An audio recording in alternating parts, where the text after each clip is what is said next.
politique, une obligation, c'est de faire en sorte que dans toutes les strates de la société, la culture de la non-violence soit véritablement enseignée. Et là, on n'est pas dans un exemple d'enseignement d'une culture de la gestion positive et nécessaire de nos conflits, mais vraiment dans un acte qui a consisté à lancer un mouvement de désobéissance pédagogique, comme l'ont fait en son temps les faucheurs, et c'est pas encore fini, dans l'éducation nationale. 3000 instituteurs qui ont désobéi en conscience. Et là, je donne la parole à l'un d'entre eux.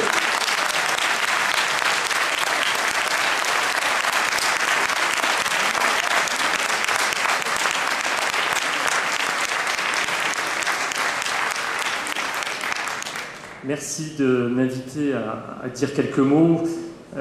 Patrick a parlé de cohérence. Je crois qu'effectivement, c'est le mot-clé pour comprendre la démarche des enseignants du primaire en résistance. Comme vous le savez, l'école publique aujourd'hui est menacée dans ses fondements.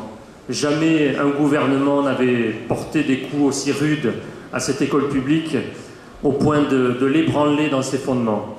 Et je crois que quand on s'attaque à l'école de la République, c'est finalement aux idéaux de la République et à la République elle-même qu'on s'attaque. Alors, vous savez que nombre de réformes aujourd'hui qui sont imposées à cette école publique, à l'éducation nationale, participent finalement de sa déconstruction. Nous avons décidé, en tant qu'enseignants du primaire de base, de ne pas être complices de ce démantèlement, de ne pas être complices de réformes qui veulent introduire un esprit et une pratique de la compétition, le culte de la performance et du résultat érigé en valeur suprême. Nous avons décidé que nous ne pouvions pas appliquer à la lettre des dispositifs qui constituent un véritable reniement des valeurs de coopération, de solidarité qui sont au fondement de l'école publique. Alors nous avons décidé tout simplement d'entrer en résistance, d'entrer en désobéissance publique, en affichant ouvertement auprès de nos inspecteurs par voie de lettres le fait que tout simplement nous ne pouvions pas accepter de collaborer, d'obéir à des injonctions, des ordres qui renient les valeurs, l'éthique qui fonde notre métier. Ce mouvement qui a démarré il y a maintenant 1 an s'est étendu. 3000 enseignants du primaire sont aujourd'hui en résistance et en désobéissance ouverte auprès de leur hiérarchie, ce qui est totalement inédit dans l'histoire de l'éducation nationale. Évidemment, ce mouvement n'aurait pas vu le jour sans le soutien, sans la solidarité des parents d'élèves, des citoyens qui se sont fortement mobilisés l'année dernière à nos côtés et plus largement aux côtés de tous les enseignants. Je crois qu'aujourd'hui, ce qui est essentiel, c'est précisément ce soutien et cette solidarité, car seuls les enseignants du primaire et plus largement les enseignants, nous ne gagnerons pas. Nous gagnerons que si nous savons créer une solidarité forte autour des valeurs de l'école, autour des valeurs de l'éducation. Comme vous le savez, ils ne nous ont pas épargnés.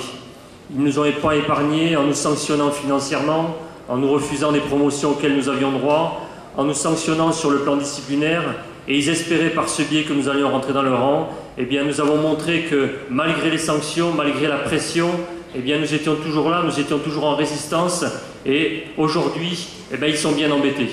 Ils sont bien embêtés parce qu'ils n'ont pas réussi précisément à nous faire entrer dans le rang et que le combat continue. Alors,